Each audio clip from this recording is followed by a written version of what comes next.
Welcome to Spiritual Insurgency. I'm Jason Lupo, sitting here with my co-host Aaron Lujan. What's up? And we have riots breaking out all over the country. Oh, Yesterday, protesters in Colorado. And I bring this up because I think it's very interesting. I want to really talk about what happened. And what happened from the perspective of there's plenty of news headlines that make it seem like the police and these rioters or these protesters clashed, but that's not really what happened. This coming out of CPR News, protesters rally against ICE at Colorado Capitol as police use smoke, make arrests, disband offshoot. And I'm not going to read this, I'm just going to tell the story. So there was thousands of protesters outside of the state capitol. There was an expectation that it may turn violent. Denver, Colorado. In fact, I saw all of our legislators posting the text messages and the email communications that they received from the Colorado State Police, where they had basically blocked some of the entrances to the capitals, offered to escort them out of their car, inform the legislators that they should probably be out of the building, things like that. So they were expecting it to get violent. What actually happened is the protests that took place in front of the Capitol were peaceful. But a group of individuals who declared themselves as anarchists and also declared themselves as communists, Self-described communist. they broke off of this bunch that was in front of the Capitol, and they started heading towards the highway. And police ended up, they followed them, they stayed back, they waited. When they got to the entrances to the highway is when police kind of stopped them and said, "You're not going any further." And in fact, there's also a report that when they said we're heading to the highway, some of the protesters were like, "Oh, screw that! I'm not doing that." And they actually darted. They weren't going to go onto the highway, but there was some hardcore protesters / communists, anarchists that wanted to go into the highway to protest, and the police were not going to let them do that. Good job on the police for that. I 100% agree. Like, there is limits. The old saying of "go play in traffic" became true yesterday. Yes, and if it weren't for the fact that somebody hitting these protesters probably be like mentally screwed for their entire life, I'd be like, let them go on the highway, let them die, right? Because we don't need communists. But you know, there's damage to vehicles, damage to people's. The insurance companies don't want to see this happen. Yeah, they don't want to see it happening. So basically, nothing really happened. The police said, "Hey, they gave them a warning. They said, hey, 10 minutes. You need to go back. You can't enter the highway." Right. And after 10 minutes, they said, "Hey, we're gonna throw, chemical deterrents into the crowd," and they still didn't leave. And so there were a handful of arrests. Denver police confirmed 17 arrests. This is out of Denver 7 News. 3 for graffiti, 1 for interference with police authority, 1 for unlawful throwing of projectiles, failure to obey a lawful order, 7 arrested for obstruction of streets, failure to obey a lawful order, 2 for obstruction of streets, failure to obey a lawful order, interference with police authority, 1 for second-degree assault, and 2 for second-degree assault on a peace officer. So, mostly peaceful protests. I think that we should make that clear that what happened in front of the Capitol was mostly peaceful. No matter whether or not we disagree with somebody or not, everybody has a First Amendment right to voice their opinion, even if their opinion is wrong. Absolutely. Our forefathers died for the right to disagree with them. Has conservative America forgotten about 2020 and the fact that the Open Society Foundations was funding the pro-migration, anti-border NGOs, the Legal Defense, the Ford Foundation, the Rockefeller Philanthropy, the ACLU, all of these major left-wing groups in 2020 were paying for people to get bussed into cities to find piles of bricks waiting for them at street corners, Craigslist ads being put out seeking for professional agitators. Did we all just forget that? Because I haven't. And so I just want to remind us that, generally speaking, these left-wing anti-Trump protests are generally run by big money and by the usual suspects. So It's important that we don't forget that, because I think the narrative that's being pushed right now is that these are organic, that there's this huge movement of people that are opposed, there's a lot of riots going on. And Jason, could you please read the headline again, because I wanted to make a point about this entire issue.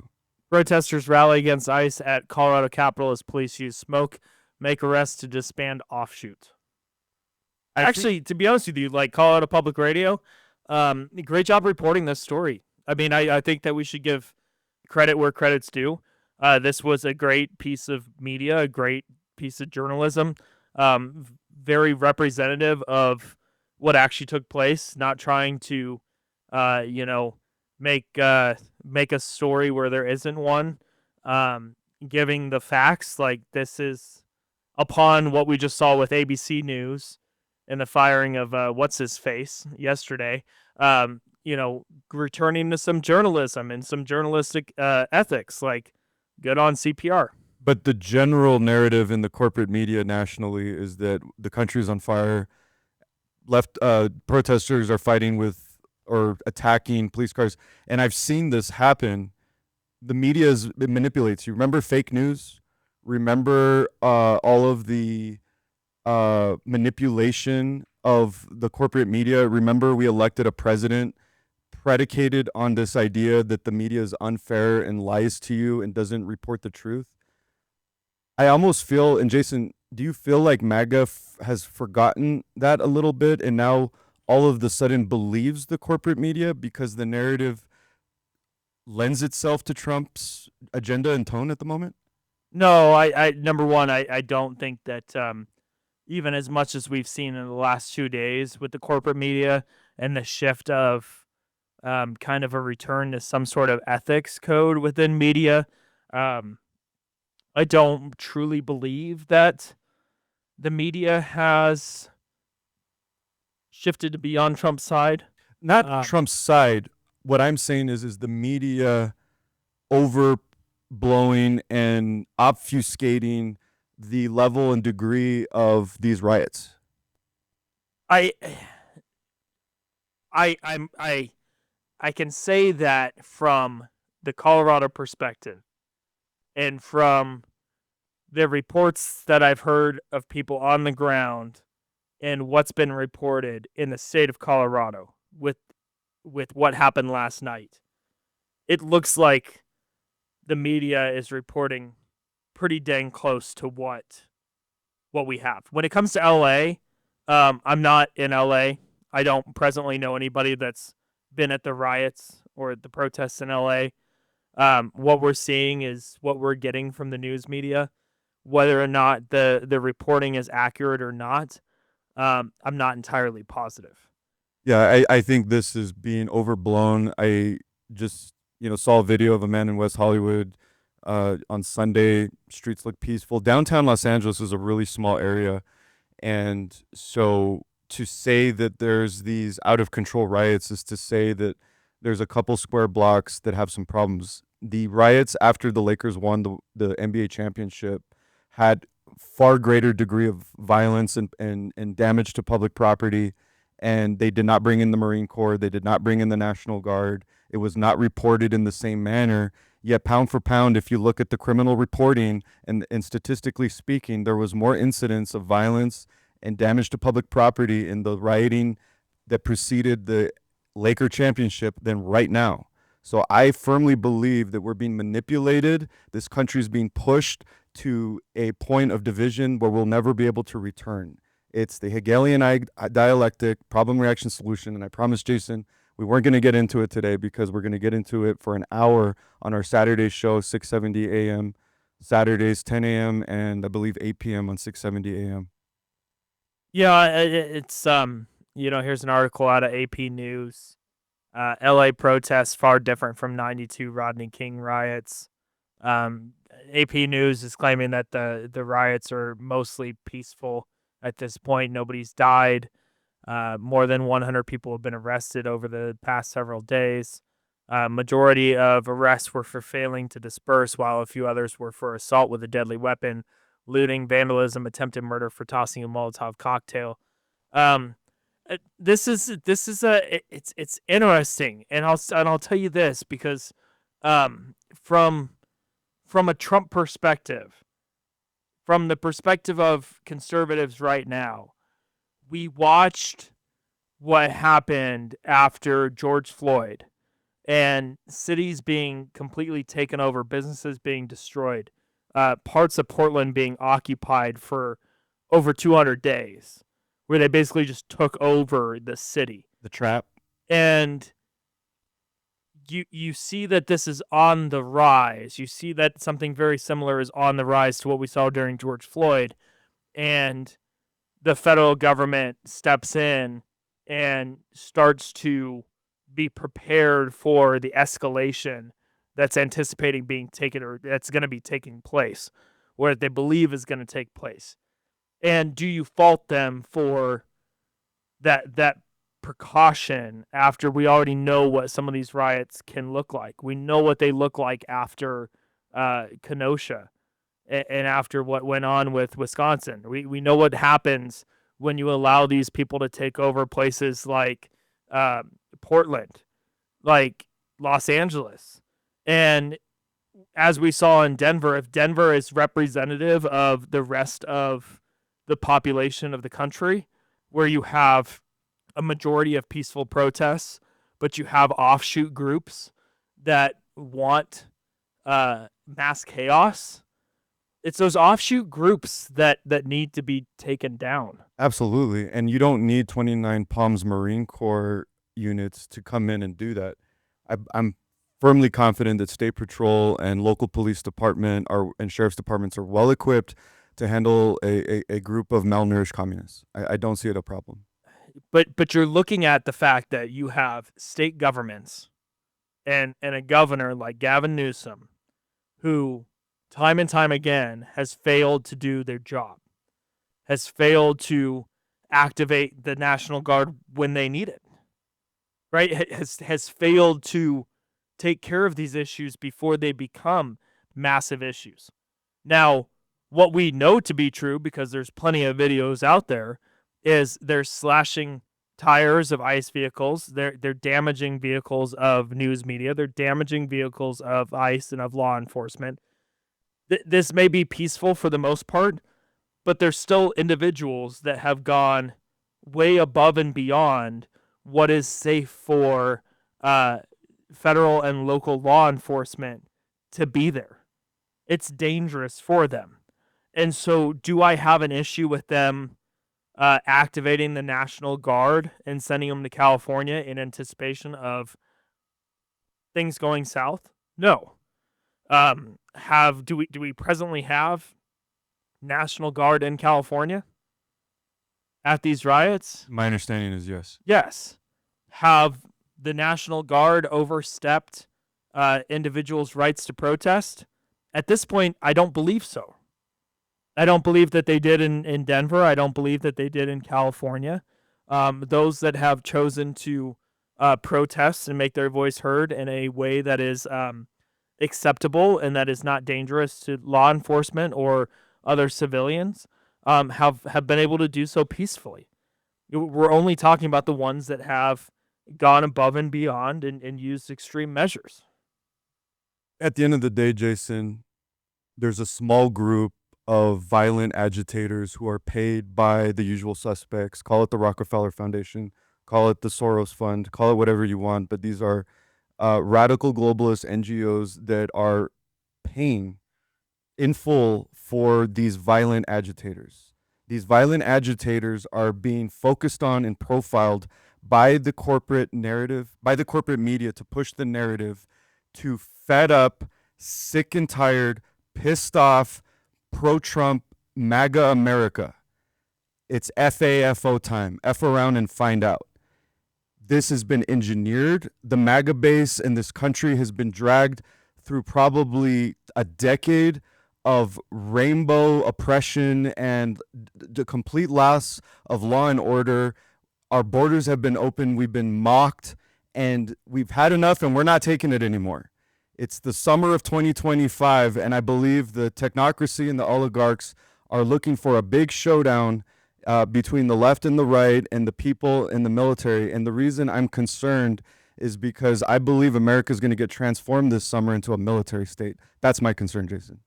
I don't know as though that's going to happen. Oh, I do want to point out too, though, that there is a large amount of psychology research that we've known for generations about groupthink and about people finding themselves in situations and doing things that they never would have done had it not have been for a crowd. I call that Right? code. Like LA wins the national championship, there's the NBA championship, and there's riots on the street and people are flipping over cars and setting trash cans on fire. Most of those people that are setting trash cans on fire and flipping over cars would never do that in their everyday life. No, they're blaming it on the Budweiser and Kobe Bryant. Well, it's groupthink, right? There's a couple people that have the excitement, the overjoy. Why people destroy cities when they win national titles is beyond me. It's just absolutely absurd. Like, hey, we have so much pride in Los Angeles. And it's not just an LA thing in defense of LA. No, it's not just LA. Yeah, they did it in like Kentucky or Kansas City, and like it happens all over the place. It's stupid. It is absolutely absurd. Sure. But that's what they do. So you have these individuals who are anarchists, who are self-proclaimed communists, that decide to go above and beyond what is a reasonable, peaceful protest, and you will find people in those crowds that probably would have never been in a crowd like that, or would have never broken a law in such a way, never attacked a police officer, but they see others attacking police officers, they get involved. And it's the same thing that happened in many cases on January 6th, right? Like, there's people that probably would have never found themselves doing half the stuff that they did on January 6th. For the most part, majority of those people were peaceful. Yeah. Now, if the Republicans did what the Democrats did to the J6ers with these protests and started handcuffing every single peaceful protester in that crowd, now we have something that looks very similar to J6. At the present moment, they're not arresting those that are peacefully protesting. Not like the Democrats did with the J6ers. Correct. They decided to arrest and throw in jail every single one of those that were peacefully protesting. Yes. All right. So right now, I don't see a whole lot of overstepping the civil rights of Americans in this situation in their First Amendment right. That is true with the protest. My concern is that that's not true with the actual original matter at hand, which are these actual ICE raids. So I've said this before on the show, Jason, deport every illegal that's in this country.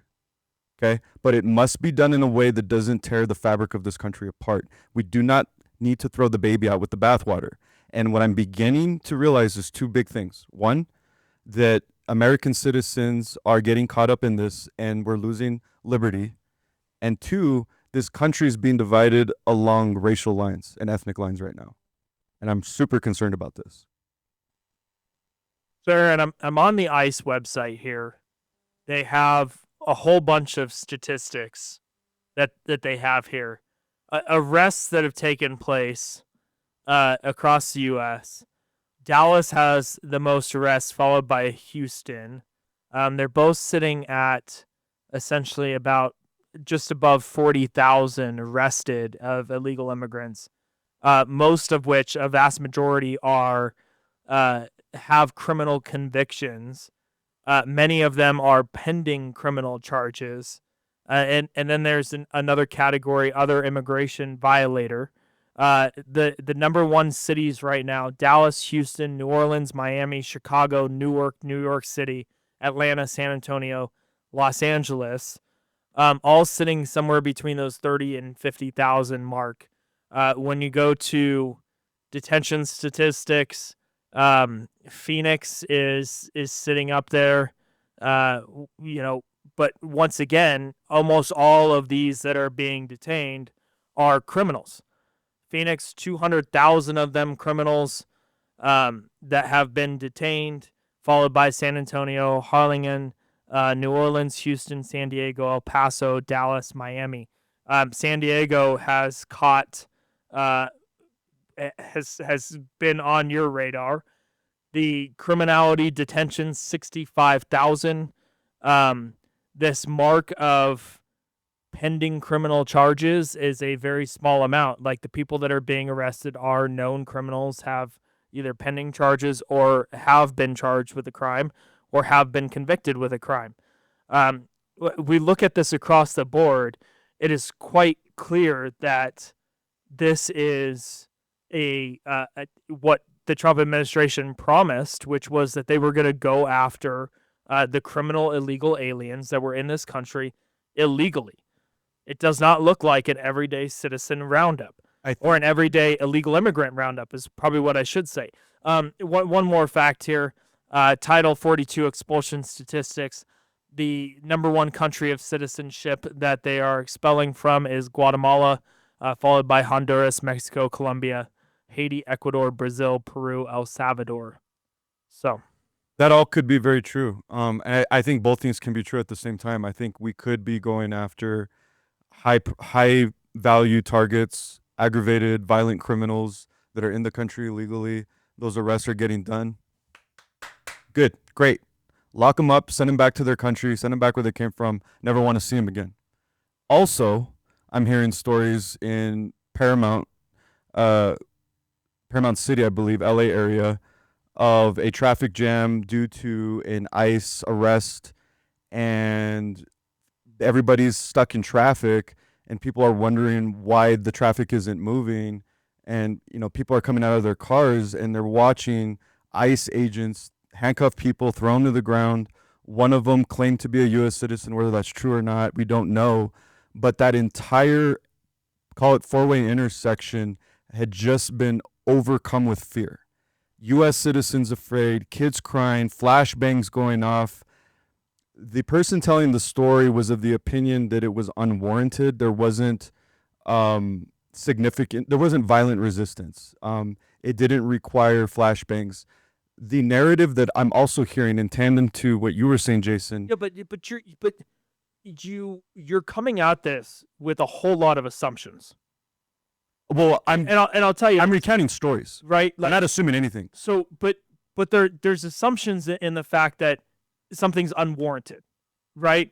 Because in this violence, this goes back to the argument with no knock entries, right? Made the news a handful of years ago, right? Should there be no knock warrants? Well, why do we have no knock warrants? We have no knock warrants. We bust into people's houses in the middle of the night with no warning because those individuals are believed to be extremely dangerous. Right. And if you knock on the door, there's a good chance that police officer ends up getting shot through the door. Right. Right? We have no knock entries for a reason. We have ICE that is choosing the methods that they're choosing to round up certain individuals for a particular reason.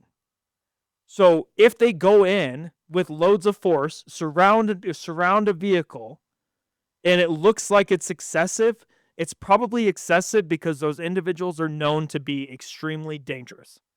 So the assumption that because there was not resistance, that it was unwarranted, there was no resistance because of the methods that they chose to go in with.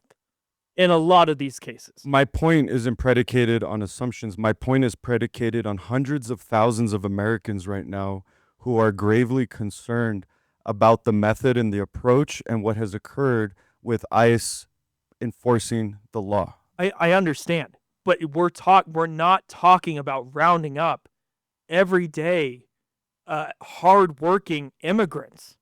We're talking about extremely violent individuals. And once again, Trump has deported less than what the Obama administration deported. Like, it's being blown up, but they're taking out the most dangerous individuals. Which is great. And when you take out the most dangerous individuals, their tactics are going to be extreme. Because these are cartel members, some of which have murdered American citizens, have brought drugs into this country, have trafficked humans throughout this country. These are not good people. Right. Bad hombres. And if you're an American citizen, if you take out a vehicle with 8 individuals and 7 of them are illegal immigrants and 1 is an American citizen, and those 7 are known to be extremely violent or some hardcore criminals, that one American citizen should probably be arrested anyways, because I bet money on it that they have plenty of criminal activity that they're doing with those individuals that were arrested or were targeted by ICE. They're probably going to be charged with a crime. Do you have concerns about the presence of the military in U.S. cities? You think it's all good? I can agree with you on that point. I think that the National Guard being called out is an appropriate response. I don't think that we're at the point of readying the Marine Corps to have action on U.S. soil, or any military on U.S. soil. Do I think that it's okay if the Trump administration warns the military that they may be called out on U.S. soil? I think that's an appropriate warning to say, hey, this may happen. We may deport you to, or may, what's the right word? Position you in U.S. cities to take care of some of these issues if they were to get out of hand. But I don't know as though I would send military forces to California at this very minute. I don't think it's right. Yeah, send military to the border and defend the country. Which they have. Are they standing ground, and are they stopping the inflow of people, or is Yes. that continued? Yes. So the border's closed now? The entries into the U.S. through the southern border is almost none. So I go down to Eagle Pass right now, and it's tight and neat. Yes. Okay, great. Well, we were talking about military on the streets, and that brings up the issue of Posse Comitatus, right? Rooted in the Posse Comitatus Act of 1878, prohibits federal military personnel from acting as domestic police unless authorized by Congress or the Constitution. However, the exceptions is when a state governor calls in the National Guard, or when the president institutes the Insurrection Act. And a lot of people on the internet are asking, will the Don implement the Insurrection Act? What do you think? I would love to see the governor of California step up for once in his life and take care of this issue before it requires federal interference. Do I think it's going to happen? No. I think it will. So the National Guard, you think Newsom's going to step up? No. I think they're going to send in military into California because Newsom's not going to do anything. Newsom's not going to do anything. Newsom, yeah. So as of right now, things are probably at a level 3, at a level 5. Is that like tie hot? In Los Angeles. Okay. No, that's tie medium. Tie medium. Then we get to hot, and then we get to tie hot. I think we're sitting at like level 3. Okay. All right.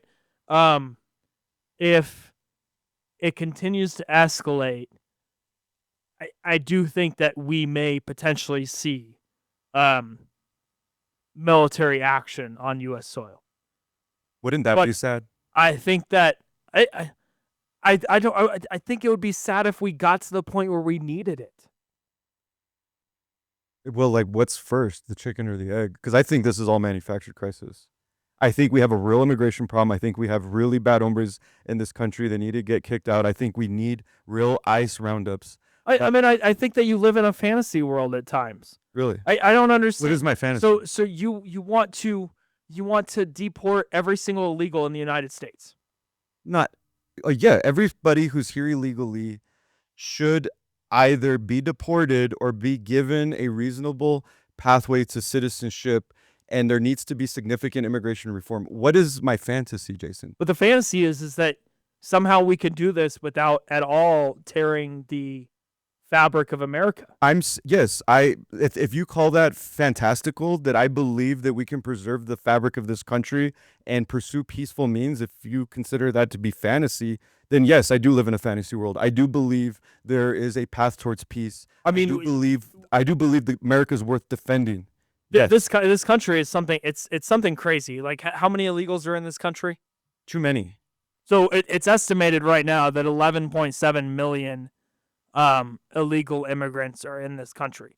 So close to 12 million immigrants are in this country, and they're all congregated in some of these large cities like Los Angeles and places in Texas, Denver, Colorado.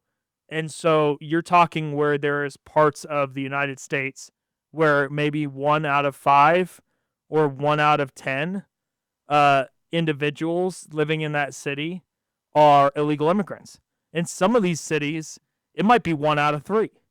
So how do you round up 1 out of 3 people and not have some sort of impact on that community?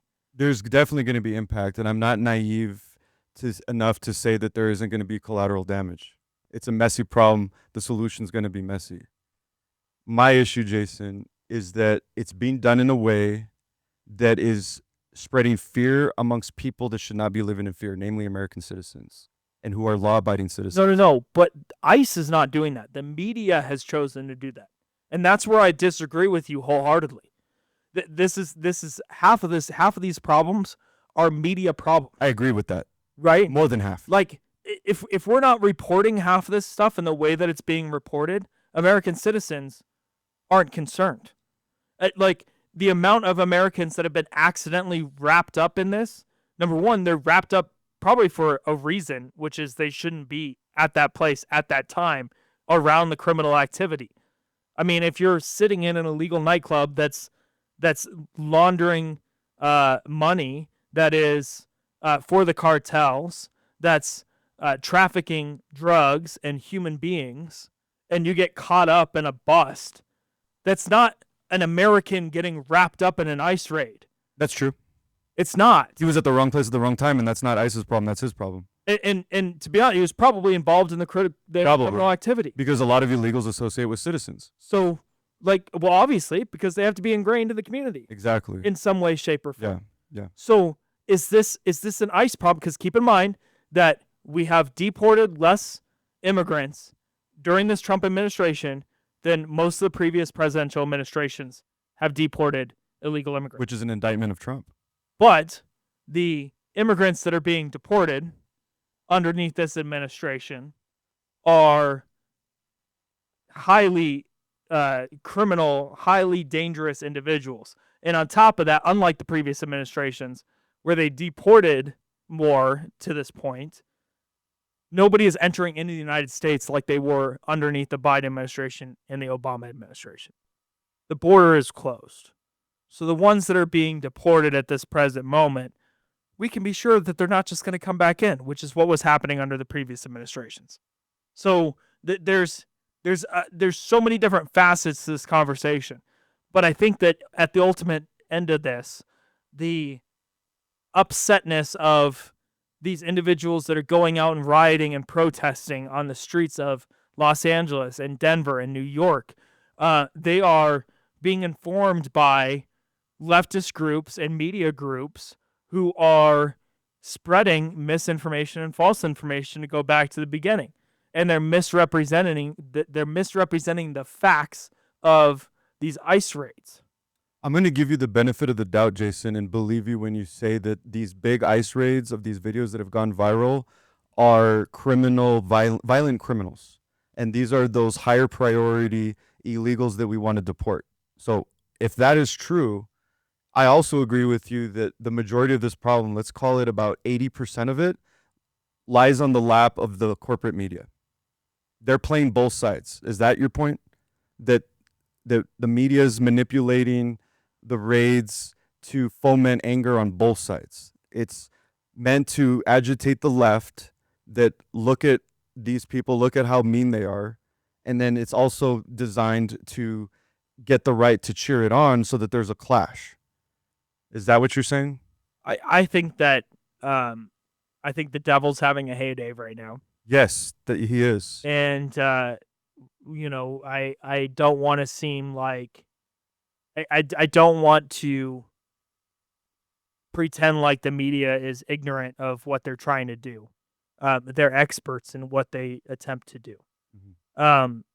And they've tried to stay hidden of their expertise and how they choose to represent the issues of this country for decades and generations that we have. So do I think that there's a play on both sides when it comes to these ICE raids? Potentially, right? Do I also believe that the virality of everyday American citizens' voices is much larger than it ever has been. Yes, we saw this when it came to Twitter in South American countries that were going through unrest. We saw this just a couple of years ago where South American countries, some of them were trying to attempt to ban Twitter because citizens were sharing and getting actual information through Twitter, not the state-sponsored media, not the controlled media. We live in that world today where these ICE raid videos are going viral off of a TikTok video, off Twitter, off of YouTube, off of Twitch, off of whatever platform they choose to do, where really it's not even a media reporting, it's the American public that's sharing videos. But we're also we're believing that the American public that's posting these videos is also giving the full story and an accurate account of what's going on. And I don't believe that to be the case in this country. Do I believe that to be the case in some of these other countries where they've used Twitter in the midst of civil unrest and of governmental unrest? I do believe that there's a lot of accurate information. Do I believe that videos are going viral in this country with accurate information to the rest of the American public? In this situation, I don't believe so. No, I think the devil is having a heyday. I think there's a lot of confusion. I think there's multiple things coming at us. And I think we need to humble ourselves and pray. I think we need to seek the Lord, obviously. There's a couple things that we need to keep in mind is that we're to love people, number one, and that would require us to enforce law and order. So, and that would also require us to seek the truth. I think this is going to be a story that's going to continue to unfold. I don't think Jason, you or I are going to get to the bottom of it in the next couple minutes. I think this is going to be a conversation we'll probably continue to have for the next couple of days and weeks, right? 100%. 100%. I mean, I am seeing, just to close this out really fast, this Twitter post from Alan Franklin, Deputy Director, Progress Now, Colorado. Last night's protest in Denver was overwhelmingly peaceful and law-abiding, and that is, of course, the only behavior I condone. My understanding is the group of protesters split off and headed down Broadway, where they were prevented from stopping traffic on I-25. So I don't know the story of Los Angeles. All I know is we're seeing progressive figureheads in Colorado, progressive media in Colorado that actually did a great job reporting the facts of last night. I don't know if that's representative of what's going on in California. All I know is that in Colorado, things were overwhelmingly peaceful. I would agree. And the offshoot groups of anarchists and communists that want to create more damage to the American public, those are the guys that they're going after. And I hope it's the same in Los Angeles. So that's why I bring up the story in Denver. That's why I brought up the reporting the way that I did. I hope that the rest of the country takes note in what I'm seeing on the media end of Colorado and how they've chosen to report on the Denver protests last night, and gives the American public a true understanding of what is going on in California in the same way that we understand what took place in Denver last night. Well, I'm going to just leave this as my parting thought, some food for thought to chew on. This is actually from your Daily Dose of News. An Instagram account has a little over 100,000 followers. It just kind of got me to think, number one, the purpose of these ICE raids is about manufacturing national instability in an election year and using that public outrage to, number one, delegitimize Trump and any law and order platform. Number two, force federal overreach, paint the military as oppressive. Number three, create chaos in conservative strongholds in blue states. Number four, distract from economic collapse, because in case anybody forgot, we're spiraling right now into inflation oblivion. Also distract us from the border crisis and globalist failures. And lastly, push the narrative of America being, quote, unjust, racist, and broken, in need of systemic transformation. I think this is going to agitate the left as they continue to see images of brown people getting tossed to the ground by federal agents. And I think this is going to foment into a really bad crescendo that we need to pray against. Thank you, church. Pray, pray, pray, pray, pray. This has been Spiritual Insurgency. Join us every day. We'll see you tomorrow. Peace. God bless.